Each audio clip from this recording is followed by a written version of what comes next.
La femme profite des vacances de 6 semaines avec son patron, disant que nous avons une relation ouverte, mais en revenant à la maison, elle trouve une lettre et la maison vide. 6 semaines.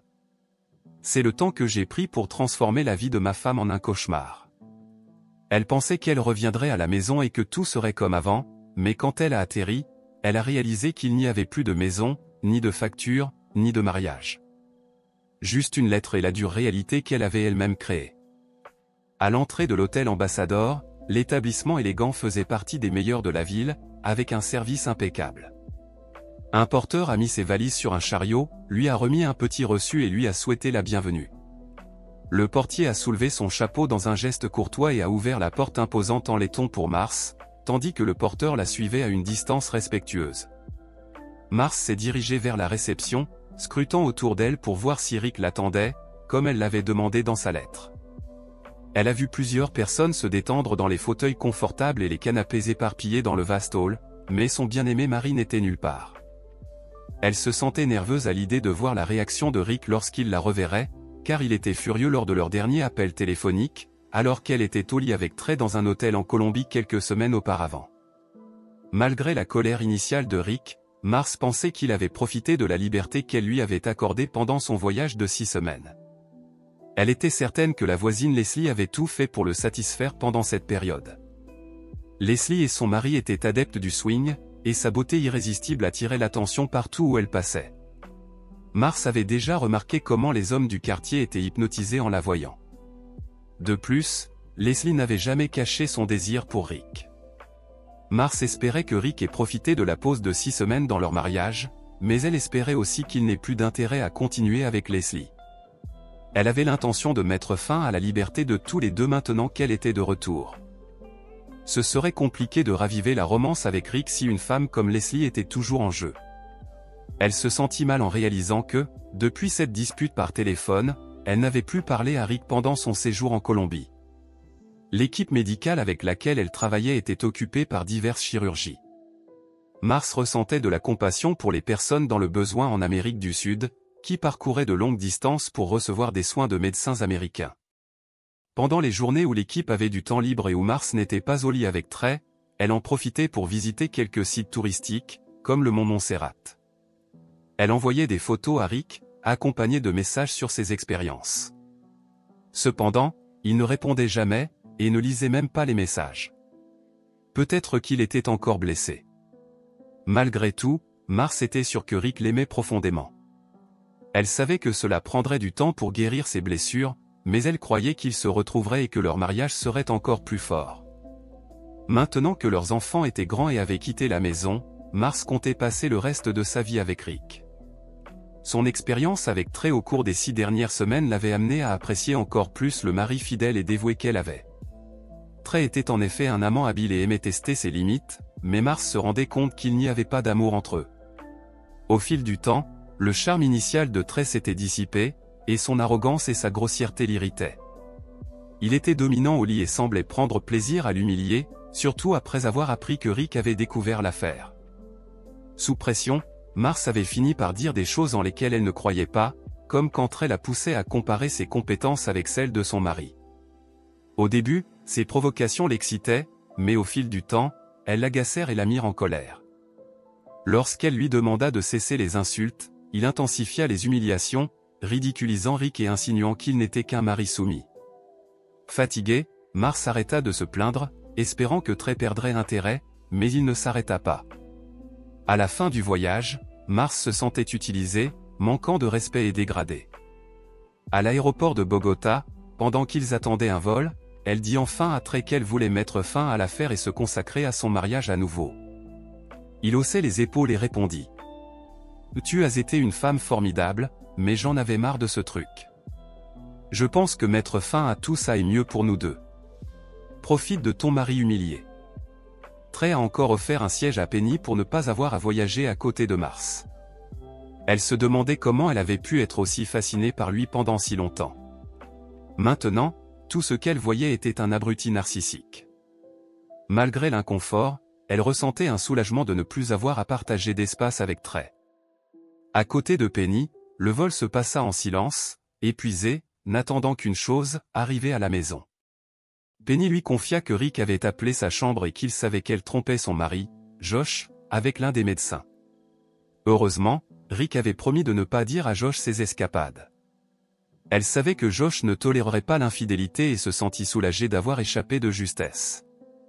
Grâce à cela, elle réussit à profiter du reste du voyage et de sa liaison à Bogota. Alors qu'elles attendaient les bagages enregistrés, une jeune femme s'approcha de Penny et lui demanda « Vous êtes Penny Washington ?» Penny répondit que oui, semblant un peu confuse, jusqu'à ce que la femme lui remette une grande enveloppe brune et lui dise « Vous êtes convoquée. Bonne journée. » Elle regarda l'enveloppe comme si c'était un serpent venimeux, tandis que la jeune femme faisait un pas en arrière et prenait une photo de Penny tenant le document. Penny fut dévastée et commença à pleurer. Mars et d'autres personnes du voyage tentèrent de la réconforter, lui disant des phrases comme « Ça va aller. Peut-être que tu pourras lui parler et le convaincre de te pardonner. » Cependant, tout le monde savait que le mariage de Penny avec Josh était terminé. Finalement, Penny se calma, bien que ses appels à Josh soient bloqués. Ne sachant pas ce qui l'attendait à la maison, elle prit ses bagages et appela un Uber pour la maison de ses parents, qui vivaient dans la même ville qu'elle et Josh. Pendant qu'elles attendaient les bagages, Mars se surprit à regarder autour d'elle, vérifiant s'il y avait d'autres huissiers portant de grandes enveloppes, prêts à l'embrocher et à lui remettre ses propres papiers de divorce. Cependant, après une longue attente pour les bagages puisqu'elles étaient déjà passées par la douane dans l'aéroport précédent, où elles avaient fait une escale, personne n'apparut. Mars était maintenant confiante que Rick s'était calmé après l'appel furieux et qu'il la retrouverait bientôt à l'hôtel. Elle avait hâte de raviver son amour et son mariage avec Rick, l'unique homme qu'elle avait aimé. En chemin vers la réception de l'hôtel, Mars réfléchissait à la façon de raviver leur relation. Elle sentait qu'elle aimait Rick plus que jamais et qu'après 6 semaines dans le lit de trait, elle commençait à apprécier encore plus les qualités et même les défauts de son mari. Dès qu'il ferait des tests de MST, elle aspirait à retrouver le confort et la familiarité des bras de Rick, espérant qu'il l'accueillerait toujours à bras ouverts. Les souvenirs de sa liaison tumultueuse avec le docteur Trey la faisaient se sentir bon marché, comme un objet jetable, ou une actrice de film pour adultes dégradée, forcée de réaliser des actes de plus en plus dégradants pour survivre.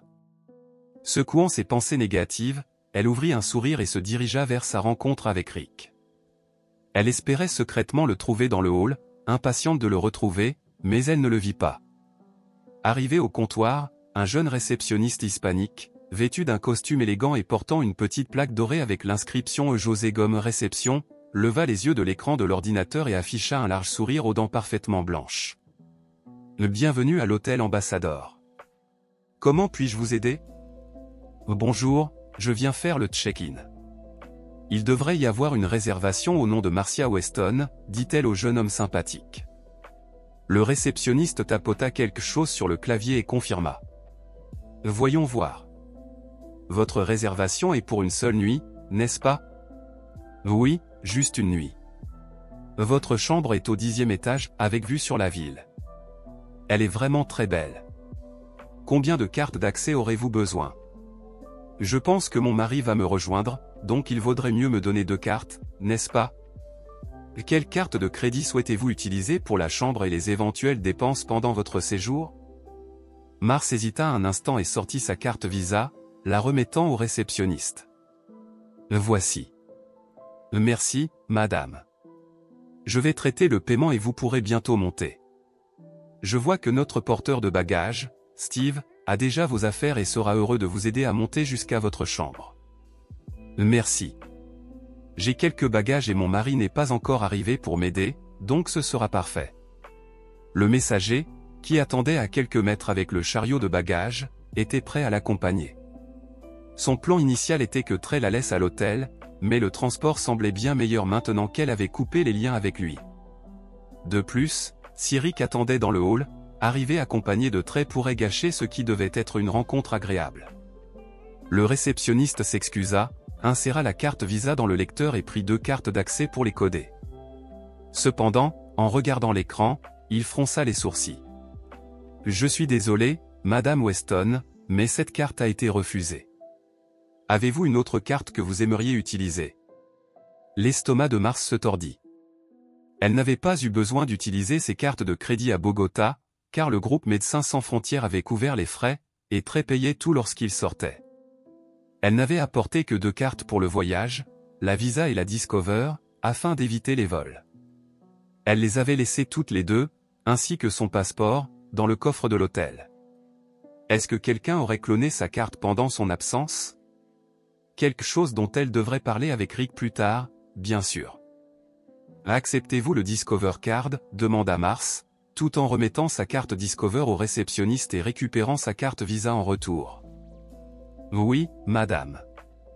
Laissez-moi traiter cette carte et vous serez bientôt dans votre chambre. À ce moment-là, un autre couple s'approcha de la réception pour faire le check-in et attendait derrière Mars. Le réceptionniste continua la procédure mais informa rapidement qu'une nouvelle fois, la carte Discover avait été refusée. Lorsqu'on lui demanda si elle avait une autre carte à essayer, Mars se sentit un peu gêné, car le couple derrière elle semblait impatient, attendant que quelqu'un, apparemment incapable de payer pour sa chambre, se débarrasse du guichet. Ce sont les 2 seules cartes que j'ai avec moi. Je viens de rentrer d'un voyage de 6 semaines à l'étranger, donc quelque chose a dû se passer.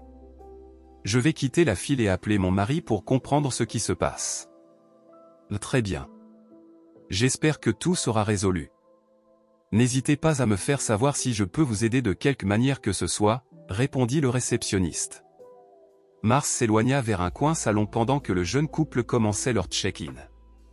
Le porteur de bagages, qui attendait avec le chariot de Mars, l'abandonna et prit un autre chariot pour aider le couple. En quelques instants, Mars fut pratiquement mise de côté par l'hôtel. Elle prit son téléphone dans son sac et réalisa qu'elle l'avait éteint pendant le vol, et, avec toute la confusion autour de Penny à l'aéroport, elle avait oublié de le rallumer. Lorsqu'elle l'alluma et inséra son mot de passe, elle s'attendait à trouver plusieurs messages manqués de Rick et d'autres personnes. Cependant, en vérifiant, elle constata qu'il n'y avait aucun message récent. Elle ouvrit ensuite l'application d'appel et appuya sur l'icône à côté de la photo de Rick. Elle remarqua que Trey était toujours dans sa liste de favoris et se promit de le supprimer dès qu'elle aurait fini de parler avec Rick. Lorsqu'elle plaça le téléphone à son oreille, au lieu du son de la sonnerie, elle entendit un message automatique indiquant que le numéro de Rick avait été déconnecté et n'était plus en service. « Qu'est-ce que c'est que ce bordel ?» pensa Mars, éloignant le téléphone de son oreille et regardant l'écran, incrédule. À ce moment-là, un homme qu'elle avait remarqué assis sur l'une des chaises du hall, lorsqu'elle était entrée à l'hôtel, s'approcha. « Excusez-moi, madame. Vous êtes Mars Weston ?» Effrayée, elle leva les yeux vers l'homme bien habillé, son regard chargé d'appréhension. « Oui, je suis Mars. Puis-je vous aider ?»« Non, madame, mais j'ai quelque chose que votre mari Rick voulait que vous receviez. » Il lui tendit alors une grande enveloppe brune. Dès que Mars la saisit, l'homme secoua la tête et dit « Bonne journée. » Puis il se tourna et se dirigea vers la sortie de l'hôtel. Mars tremblait en tenant l'enveloppe, mais se sentit un peu rassuré en réalisant que l'homme n'avait pas prononcé les mots redoutés où vous êtes convoqué. De plus, il n'avait pas pris de photo d'elle tenant l'enveloppe, comme cela avait été le cas avec Penny. Peut-être que Rick avait préparé une surprise pour elle. Peut-être voulait-il la retrouver ailleurs. Soudainement, elle devint optimiste et impatiente de découvrir le contenu de l'enveloppe. Elle se dirigea rapidement vers la chaise la plus proche dans le hall et l'ouvrit. À l'intérieur, elle trouva une lettre dactylographiée et un petit enveloppe scellée. Imprudente, elle commença à lire. « Mars, je ne suis pas un lâche. En tant qu'homme et en tant que ton mari, ton manque flagrant de respect pour notre mariage et pour les vœux que nous avons prononcés a brisé mon cœur. Tu as apparemment justifié tes actions en te convainquant que j'ai eu une aventure avec Dedra pendant mon service en Irak.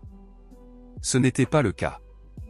Avec regret, je dois admettre qu'une seule fois, nous avons agi de manière à ne pas passer le test de la fidélité.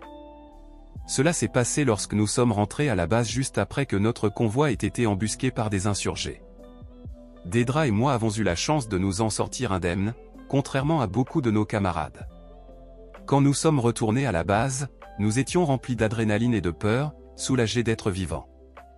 Après la réunion de débriefing, j'ai accompagné Dedra jusqu'à ses quartiers. Lorsque j'étais sur le point de partir, elle m'a serré fort dans ses bras, pleurant intensément, submergée par l'émotion de la journée. Je l'ai réconfortée, et puis elle a attiré ma tête vers le bas et m'a embrassé passionnément. Soudainement, nous étions en train de nous embrasser comme des adolescents envahis par la luxure.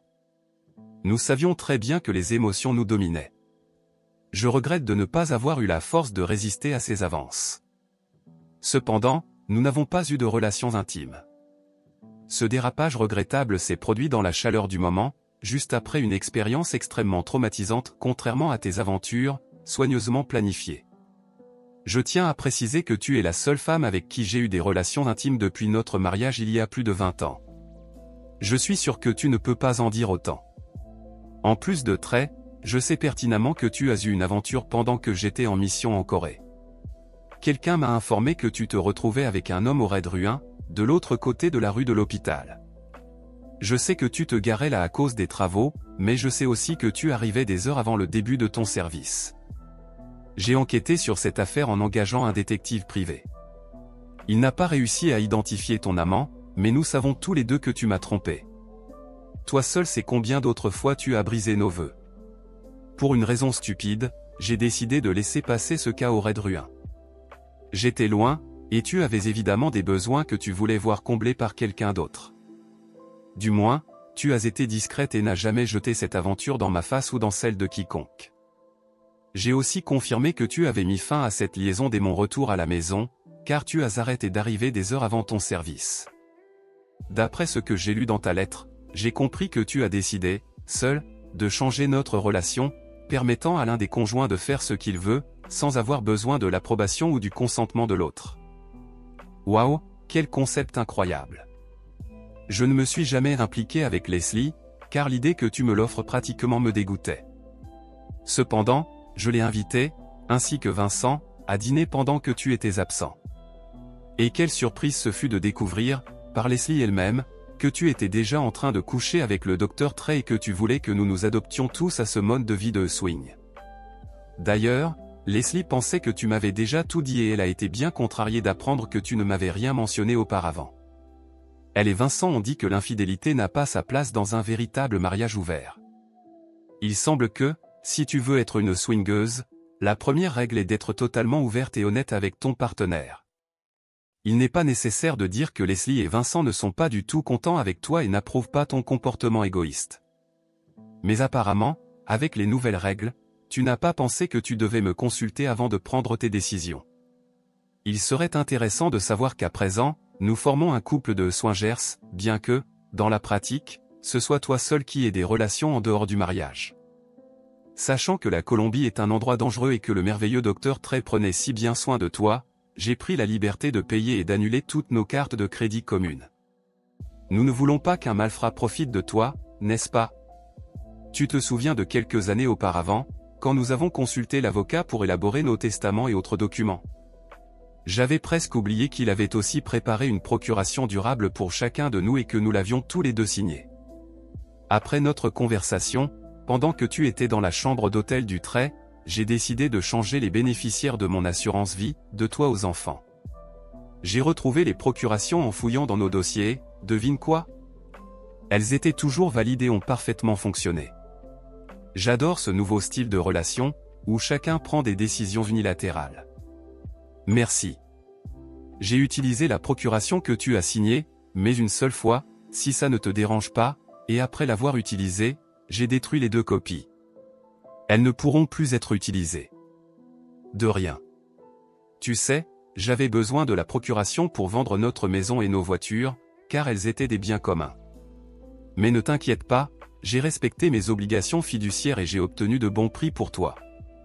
Tu te souviens du jeune couple, Rod et Emily Velman, qui adoraient notre maison et voulaient l'acheter parce qu'il manquait d'espace pour leur famille en pleine expansion? Eh bien, maintenant ils en sont les nouveaux propriétaires et y vivent. Ils sont ravis. Je leur ai dit que tu étais à l'étranger pour une mission prolongée, c'est pourquoi tu n'avais pas pu être présente lors de la vente, et je leur ai souhaité de profiter de la maison autant que nous. Passe un jour, je suis sûr qu'ils seraient ravis de te remercier. La vente des voitures a été encore plus facile. Je suis allé dans quelques concessionnaires de voitures d'occasion, j'ai comparé les prix et j'ai vendu. Ils ont payé en espèces et m'ont dit que ma voiture se vendrait rapidement. J'étais content pour eux. Ah, j'ai aussi acheté un nouveau téléphone portable, un autre plan opérateur et j'ai annulé ma ligne dans notre plan familial. Je ne me souviens même pas de mon nouveau numéro. Peut-être que je te l'enverrai un jour. Tu seras heureux de savoir que j'ai décidé de ne pas divorcer à cause de ta trahison. Je me fiche du divorce. Je n'avais jamais prévu de me remarier. J'ai utilisé une partie de l'argent de la vente de la maison et des voitures pour engager un détective privé en Colombie. Il a réussi à obtenir des enregistrements et des photos compromettantes de toi avec le merveilleux Dr. Trey. Peut-être devrait-il rebaptiser cette émission Un médecin sans morale. En parlant de ta trahison. Je n'aurais jamais imaginé que tu sois capable d'une telle dépravation. J'espère que tu as bien utilisé un bain de bouche après. Et je ne pensais pas être le seul à savoir tes aventures. Donc, vendredi, pendant que toi et Trey étiez dans les airs en rentrant à la maison, j'ai partagé le rapport et les photos du détective avec le département RH de ton hôpital. J'ai parlé à une dame très sympathique, Madame Washington, qui est la responsable des RH de l'hôpital. Elle n'arrivait pas à croire mon histoire et semblait vraiment perturbée. Je lui ai dit que je prévoyais de poursuivre l'hôpital pour ne pas avoir respecté la clause morale des contrats de travail, ce qui a fini par détruire mon mariage. Je lui ai dit que j'enverrais, par un messager lundi matin, des copies des photos et du rapport du détective. Je lui ai aussi dit que j'inclurais un petit contrat signé dans lequel je m'engageais à exonérer l'hôpital de toute responsabilité pour tes activités extra-professionnelles, tant qu'il renvoyait toi et le bon docteur pour juste cause et s'engageait à ne pas donner de bonnes références pour de futurs emplois. Elle semblait vraiment intéressée à éviter la responsabilité de l'hôpital, car cela nuirait à sa réputation et à son solde bancaire. Je pense que ton premier jour de retour au travail lundi sera très intéressant. Tout comme tu ne m'as pas prévenu que nous avions une relation ouverte avant de partir pour ton retrait de 6 semaines avec le docteur, c'est tout? Je ne t'ai pas dit non plus que j'ai toujours voulu parcourir les routes de ce grand pays avant de vieillir. Je prévois de prendre de longues vacances en conduisant à travers le pays. Cela durera au moins 1 an, probablement bien plus longtemps, pour voir tout ce qui est sur ma liste de souhaits. J'ai loué une belle caravane chez un ami de l'armée, donc ça ne sert à rien d'essayer de me suivre par le biais de l'enregistrement du véhicule. La plaque n'est même pas à mon nom. En parlant de la vie sur la route, waouh, il m'a fallu réduire mes affaires pour que cela puisse arriver. Je n'ai gardé que l'essentiel dans la caravane. Je me suis débarrassé du reste. J'aurais pu t'appeler pour voir si tu voulais garder quelque chose, mais je ne voulais pas te déranger. Après tout, la seule fois où je t'ai appelé en Colombie, toi et ton petit docteur sembliez bien agacés par ma présence. J'ai donc décidé de ne pas gâcher l'ambiance encore une fois. J'ai vendu tous les meubles et mes outils. J'ai donné quelques vêtements, y compris tous les tiens. Et j'ai fait un petit feu de départ pour brûler tout souvenir restant. Ces souvenirs comprenaient nos photos de mariage, ta robe de mariée et toutes nos photos ensemble. Mais ne t'inquiète pas, j'ai gardé les photos des enfants en grandissant. Qui aurait cru qu'un feu de photos ferait autant de fumée? Ralph, notre voisin, est même venu vérifier si tout allait bien lorsqu'il a vu de la fumée sortir du jardin. Je lui ai dit que c'était juste un petit feu de départ. Il s'en fichait royalement. Heureusement, maintenant que nous avons une relation ouverte, je ne serai pas obligé de refuser la compagnie féminine pendant mes voyages. Bonne chose que l'armée m'ait appris à rester en forme. D'après ce que Leslie a dit, je pense que je peux encore attirer des femmes par ici. J'ai expliqué aux enfants tes aventures et que je partais pour un long voyage. Ils étaient tristes, mais ils ont compris ma décision. Ils m'ont demandé de leur envoyer des nouvelles et des photos de mes voyages, et j'ai accepté, tant qu'ils ne partageaient pas mon nouveau numéro avec toi. Ils ont accepté. Mais ne t'inquiète pas, j'ai promis de t'appeler aussi souvent que tu m'as appelé pendant que tu étais en Colombie avec le Dr. Trey. Je suppose que j'ai oublié de leur dire que ce numéro était 0. Je commence mon voyage exactement le jour où tu reviens. Mais ne t'inquiète pas, je ferai ce long voyage en solo une seule fois, si ça ne te dérange pas. Voyager coûte cher, alors j'ai gardé tout l'argent de la vente de la maison et des voitures, ainsi que le solde de nos comptes bancaires communs. J'ai laissé ton compte de retraite intact, mais j'ai vidé le mien et payé la pénalité pour un retrait anticipé. Cette histoire de relation ouverte ouvre vraiment les yeux, n'est-ce pas? Je comprendrais si tu en avais assez et décidais de divorcer définitivement. Peut-être pour te marier avec l'illustre Dr. Trey. Tu es totalement libre de demander le divorce pour cause d'abandon. Je serai absent pendant au moins 1 an. Je ne contesterai pas le divorce, ni ne modifierai les raisons à cause de l'infidélité. J'ai déjà pris tout ce dont j'avais besoin de notre mariage, 2 merveilleux enfants, quelques bons souvenirs et un joli tas d'argent. Ah, et bien sûr, j'ai aussi des copies numériques des photos que les détectives ont prises en Colombie. Je les ai déjà partagées avec notre famille, nos amis et nos collègues, afin que personne ne pense que j'ai juste fui sans raison. J'ai envoyé quelques photos bien choisies à toutes les adresses e-mail de nos listes de contacts. J'ai aussi précisé que je partirais en voyage solo à travers le pays. Et, pour ton confort, je t'ai mis en copie dans l'email. Ainsi, tu pourras voir ce qui a été partagé lors de ta prochaine connexion à ton compte. Enfin, pour une raison stupide, j'ai été généreux en écrivant cette lettre et j'ai acheté pour toi une carte cadeau Visa de 5 $. Elle est dans l'enveloppe plus petite. J'espère que tu apprécieras ce geste. Cette lettre sera probablement la dernière correspondance que tu recevras de ma part, donc je t'envoie ça une seule fois, si ça ne te dérange pas. Et ainsi se termine le voyage de notre chère Marcy. 6 semaines de plaisir, une relation ouverte qui n'était valable que d'un côté, et, lorsqu'elle revient, elle n'a même plus de maison. Rick, l'homme silencieux et apparemment pacifique, a laissé des destructions dignes d'un ouragan de catégorie 5. Ce n'était pas seulement la maison qui a disparu, mais aussi la confiance et la stabilité de ce qui restait de sa vie. Et cette touche finale, mes amis, un petit cadeau d'adieu avec une carte de 500 $. Parce que, bien sûr, Rick est un homme généreux. Qui d'autre pourrait s'attendre à ce qu'après tout ce temps de silence, il ait une sortie aussi précise, aussi chirurgicale, laissant Marcy avec la sensation qu'elle essayait de sauver quelque chose qui était déjà irrémédiablement perdu. Un geste apparemment simple, mais qui a été la cerise sur le gâteau de toute cette vengeance méticuleusement calculée. Maintenant, je me demande, est-ce que Marcy pensait vraiment que Rick allait tout accepter sans rien dire ? Ou croyait-elle qu'elle pourrait mener cette double vie sans en subir les conséquences ? La vérité, c'est qu'elle a été la principale responsable d'avoir ouvert la porte d'une relation sans engagement, et Rick n'a fait que passer à travers elle, de façon implacable et en quelque sorte parfaite. Mais et vous, mes amis ? Qu'en avez-vous pensé de la vengeance de Rick ? Était-elle juste ? Trop sévère ? Ou simplement parfaite ? N'oubliez pas de donner votre avis dans les commentaires, car votre voix compte aussi ici. Si cette histoire vous a captivé du début à la fin, n'hésitez pas à laisser un like, et bien sûr, à vous abonner à la chaîne pour ne manquer aucune autre histoire percutante comme celle-ci. Chaque jour, je partage des récits incroyables, remplis de rebondissements et de surprises, juste pour vous. Ah, et avant que j'oublie, il y a 2 autres histoires incontournables qui vous attendent ici sur l'écran. Choisissez en une et venez avec moi dans cette aventure folle. Je vous laisse pour l'instant, et à la prochaine histoire, pleine de nouveaux mystères et de conséquences inattendues.